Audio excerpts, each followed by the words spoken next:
నమస్తే అన్న. నమస్తే. ఎటెక్కలకైతే ధర్మేంద్ర ప్రధాని రాజీనామా చేయడం జరిగింది. ఈ యొక్క రాజీనామాకు ఎవరికి ఉపయోగపడుతుంది? సీజేపీకి ఉపయోగపడుతుందా? బీజేపీ ప్లస్ అవుతుందా? మీరేమనుకుంటున్నారు? అంటే దేశ ప్రజలకు కావచ్చు, ఆయన నైతిక బాధ్యత వహించి యువతరాన్ని దృష్టిలో పెట్టుకొని తీసుకున్నారు. దీని వెనకాల ఉన్న కుట్రలు, కుతంత్రాలు, విదేశీ శక్తుల మార్గాలు ఏమున్న విదేశీ శక్తులు భారతదేశాన్ని ఏ రకంగా విచ్ఛిన్నం చేద్దాము అనే ఆలోచన ఉందో వాళ్ళని పట్టుకోవాలి. ఎవరైతే దొంగచాటున్న బొద్దింకలు ఉన్న విదేశీ బొద్దింకలు, ఆ బొద్దింకలను పట్టుకోవాలి కాబట్టి ఆయన నైతిక బాధ్యత వహించి రాజీనామా చేశారు అనుకోవచ్చు. దేశ గతంలో ఎప్పుడు కూడా నరేంద్ర మోడీ రాజకీయ చరిత్రలో ఎప్పుడు కూడా ఎవరిని రాజీనామా చేయించలేదు. ఇప్పుడు తనే 2 సార్లు వీడియోలు పెట్టి అంటే సీజేపీ పార్టీ గురించి మాట్లాడడం కానీ, నీటి గురించి మాట్లాడడం కానీ, సో ఎలా చూస్తారు? ఇప్పుడు ఒక అడుగు వెనకేసిన అనుకోవచ్చా? అంటే వెనక్కి కాదు. ఇక్కడ ఏంటంటే ఇప్పుడు గతంలో మనకు ఎన్నో రాష్ట్రాల పేపర్ లీకేజ్లు అయినమాట వాస్తవం. కానీ అప్పుడు రాష్ట్రాల ముఖ్యమంత్రులు కావచ్చు, సంబంధిత శాఖ ఎవరైతే వాళ్ళు రాజీనామా చేయాలి. అంటే ఇక్కడ ఏంటంటే మోదీ గారు వాజ్పేయి లాగా ముందే ఏది అంచనా వేయలేదు. ఏంది అరే నలుగురు వచ్చారు కదా, అదేంది మనం రీకౌంటింగ్ పేపర్ మళ్ళీ ఎగ్జామ్ పెట్టాము, ఇదంతా కొన్ని రోజులు ఉంటుంది పోతుంది అని మోదీ గారు కొద్దిగా గ్రహించలేదు. కొద్దిగా ఆయన మర్చిపోయినట్టుగా కొద్దిగా వ్యవహరించడం అనేది కొద్దిగా తప్పిదాలు చేశారు. ముందే దాన్ని గ్రహించి అప్పుడు ఎప్పుడైతే ప్లాట్ఫామ్ లేపేసి పనిచేసి ఈ రోజు ఇంత పరిస్థితి రాకూడదు. కాకపోతే ఇక్కడ ఇంకోటి ఏంటంటే ఇది పెరిగి పెద్ద అయితే దీంట్లో ఎంత శక్తులు ఉన్నాయని ఒక చూడటానికి కూడా మోదీ గారు ఆలోచన చేశారని నేను అనుకుంటున్నాను. సేమ్ టైం మళ్ళీ ఇంకోటి ఏంటంటే విదేశీ శక్తులు ఎక్కడైతే దీని వెనకాల ఉన్నావో ఆ శక్తులను ఎలా పట్టుకోవాలన్న ఒక ఆలోచనతో ఇవి ఒక ప్రణాళికబద్ధంగా ధర్మేంద్ర ప్రధాన్ గారు రాజీనామా చేశారని అనుకోవచ్చు. ఇంకోటి మనకు గతంలో మన ముస్లిం రాజులు ఎప్పుడైతే మన దేశాన్ని పాలించారో ఆ సిల్వర్స్ అన్ని కూడా మనకు విద్యాశాఖలు ఉంటే అవన్నీ తొలగించడానికి ధర్మేంద్ర ప్రధాన్ గారు ఒక కృషి చేసిన వ్యక్తి. కానీ తప్పిదాలన్నీ జరిగిన మాట వాస్తవమే. కానీ ఆ శాఖలు ఉన్న అధికారులు ఉండొచ్చు, అందరూ ఉంటారు. ఇప్పుడు మోదీ ఆయన ఒక్కడే కాదుగా బాధ్యులు. కాబట్టి ఇది చేయడం కూడా శుభపరిణామం. మోదీ గారు భవిష్యత్తులో ఏందనే ఆలోచనతో చేసిరని నేను అనుకుంటాను. ప్రణాళికబద్ధంగా ఉంటుందని అనుకుంటున్నాను. అన్న, ఇది సీజేపీ పార్టీ అనేది ఒక కాంట్రవర్షియల్ మీమ్ గా స్టార్ట్ అయినటువంటి దీనికి ఎక్కడ కూడా అఫీషియల్ గా పార్టీ అనేది గుర్తింపు రాలేదు. ఇప్పుడు ఏమి లేకుండానే ఇంత చేసినప్పుడు ఒకవేళ నిజంగానే ఇది ఒక అంటే అధికారికంగా ఏర్పడితే ఎటువంటి అప్పుడు పరిస్థితి ఎలా ఉంటది? ఏం కాదు, మీరు అనుకున్నంత మాత్రాన కాదు. ఇది ఏంటంటే ఇప్పుడు అలా మనం చూసాం ప్రోటో వాళ్ళు చేసేటప్పుడు అలా తిన్నికి వస్తున్న వాటర్ వస్తున్నది, ఉండొచ్చు తిరగొచ్చు అని రకరకాలుగా జరిగినప్పుడు యువతరం కొంతమంది పోయినరు. అది ఈ దేశంలో మన దేశంలో తెలుసు. మోదీ గారిని టార్గెట్ చేసే వాళ్ళు ఎంతమంది ఇలా ప్రతిపక్ష పార్టీలు ఆమ్ ఆద్మీ కావచ్చు, అరవింద్ కేజ్రీవాల్, మమతా బెనర్జీ, స్టాలిన్ కానీ ఇట్లా అనేక మంది ఈ నాయకులు కూడా వాళ్ళ వల్ల కాలేదు. రాహుల్ గాంధీ లాంటి వాళ్ళ వల్ల కాలేదు. ఎందుకంటే రాహుల్ గాంధీ వాళ్ళు ఈ దేశానికి ఏం చేసింది ఏం లేదు. కాబట్టి ఎంత కాలేకపోవడం వల్ల దీనివల్ల యువతరాన్ని రెచ్చపోయి సోషల్ మీడియా ఏమున్నది, సోషల్ మీడియాలో ఏదైనా కాంట్రవర్సీ చేయొచ్చు. సో సోషల్ మీడియా వరకే తప్ప నేనేమంటున్నా భవిష్యత్తులో ఇప్పుడు ఇది ఒకటే కాదు కదా, దేశంలో ఇంకేమన్నా ఉన్నాయి వాళ్ళకి తెలుసా, అవినీతిలు ఏమైనా జరిగిన అవి ఉన్నాయి ఇట్లా మీనే ఆలోచన లేదు కదా.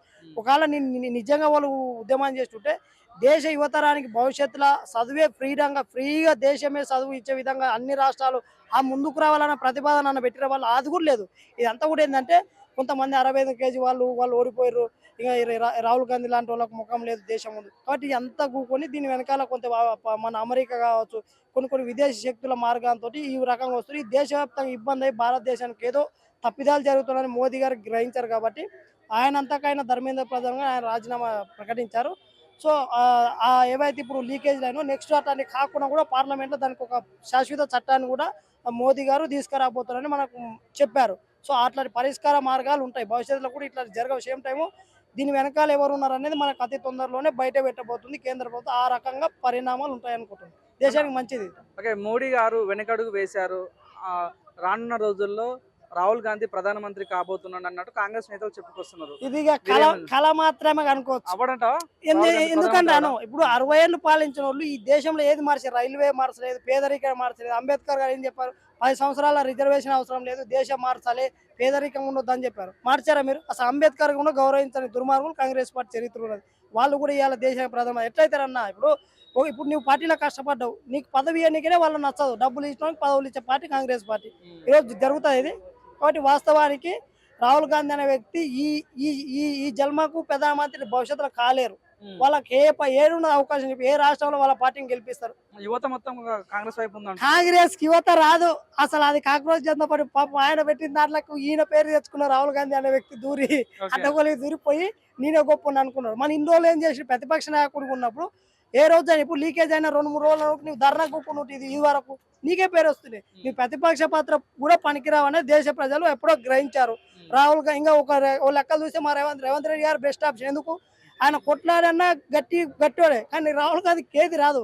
ఏ పార్టీ ఇప్పుడు తెలంగాణ పార్టీ డబ్బులు పంపిస్తే ఆయనకి ప్రచారం కోతారు, రేపు కర్ణాటక వాళ్ళు డబ్బులు పంపిస్తే ప్రచారం కోతారు. అది తప్ప ఆయనకు రాజకీయ పరిణామాలు, దేశంలో మేము ఎన్నో తప్పిదాలు చేసాం, మార్చుకుంటాం, యువతరం కోసం మేము ఇది చేస్తామని ఒక్క రోజున ప్రతిపక్ష పాత్ర పోషించి పార్లమెంట్ లో ఏదో సబ్జెక్ట్ మీద మాట్లాడిన రాహుల్ గాంధీ గారు ఏది మాట్లాడలేదు. ఇదంతా కూడా ఆయన రాజకీయంగా విఫలమైండు. అనేక మంది ప్రతిపక్ష పార్టీలను వాళ్ళని పట్టుకొని కూడేసిన వాళ్ళు కూడేస్తారు, మీటింగ్ పెట్టిన వాళ్ళు ఎలక్షన్ వచ్చే వరకు చిత్తం అయిపోతారు. ఇప్పుడు వాళ్ళకు మన తమిళనాడులో ఎలక్షన్ వచ్చినాయి, వాళ్ళకి సీట్లను ఇచ్చారో మనం చూసాం. బెంగాల్లో చూస్తే మమతా జార్జి తన్నినట్టు దేశం రాహుల్ గాంధీని. కాబట్టి రాహుల్ గాంధీ అనే వ్యక్తి రాజకీయాలలో పనికిరారు. బేకైతే ఆ పార్టీని ఇంకెవరైనా ముందుకు తీసుకొచ్చి పెడితే పార్టీ ఏమైనా బతుకోవచ్చు, కానీ రాహుల్ గాంధీ వాళ్ళ కుటుంబం ఉన్న రోజులు ఆ పార్టీకి ఎవరు ఓట్లేరు, దాన్ని స్వాగతించరు. రాహుల్ గాంధీ గారు ఓటు చోరీ గురించి పెద్దగా ప్రస్తావించడం జరిగింది. అది అయిన వెంటనే మోడీ గారు సార్ అనే ఒక ఓటు సంబంధించినటువంటి ప్రోగ్రామ్ స్టార్ట్ చేశారు. అంటే రాహుల్ గాంధీ గారు ఏది ప్రశ్నిస్తా కూడా మార్పులు వస్తున్నాయి. మన నీటి విషయంలో కానీ ఇప్పుడు ఆటోమేటిక్గా రాహుల్ గాంధీ సింపతి పెరిగే ఛాన్స్ ఉంది, ఫాలోవర్స్ పెరిగే ఛాన్స్ ఉంది, ఓట్ బ్యాంక్ పెరిగే ఛాన్స్ ఉంది అంటున్నాం. లేదు, ఇది ఇప్పుడు రాజ్యాంగ ప్రకారంగా సర్చ్ జరుగుతుంది. ఇంకో పాయింట్, ఆ లెక్కలు చూస్తే రేవంత్ రెడ్డి గారే చెప్పారు, ఆయన కాన్స్టిట్యూన్సీలో ఓట్లు 60,000 ఓట్లు ఎన్నో తేడా ఉన్నాయన్నారు. సో అది ఆ ప్రక్రియ తప్ప. ఇప్పుడు ఆ లెక్క అయితే ఇప్పుడు ఈ ప్రతిపక్షంలో రాహుల్ గాంధీ ఏమంటారు, వాళ్ళు ఓటు సర్దేసి బెంగాల్కి వెళ్తారు, అంటే బెంగాల్ బీజేపీ ఓట్లని మాత్రమే గ్రహిస్తారు. ఇప్పుడు ఎలక్షన్ కమిషన్ వచ్చి అంటే బీజేపీ వాళ్ళు వీళ్ళు మాత్రం బీజేపీ ఓటేస్తారని ముందే గ్రహిస్తారా? ఇదంతా కూడా ఒక తీవ్ర తప్పుడు ప్రచారం. ఇది భారత రాజ్యాంగం ప్రకారం సర్చ్ జరగాల్సింది. అది 10 ఏళ్ళకు 20 ఏళ్ళకు జరుగుతుంది, ఇప్పుడు జరుగుతున్నదే తప్ప ఇందులో రాహుల్ గాంధీ బాధ్యత ఏమిలో. రాహుల్ గాంధీని చూసి ఎవరు భయపడలేరు. అసలు రాహుల్ గాంధీ మాట ఈ దేశంలో ఎవరు పట్టించుకోలేదు. ఎందుకు పట్టించుకున్నారు? ఆయనకు ఏ రోజు ప్రతిపక్ష పాత్ర పోషించలేదు, ఎవరు నమ్ముతారు?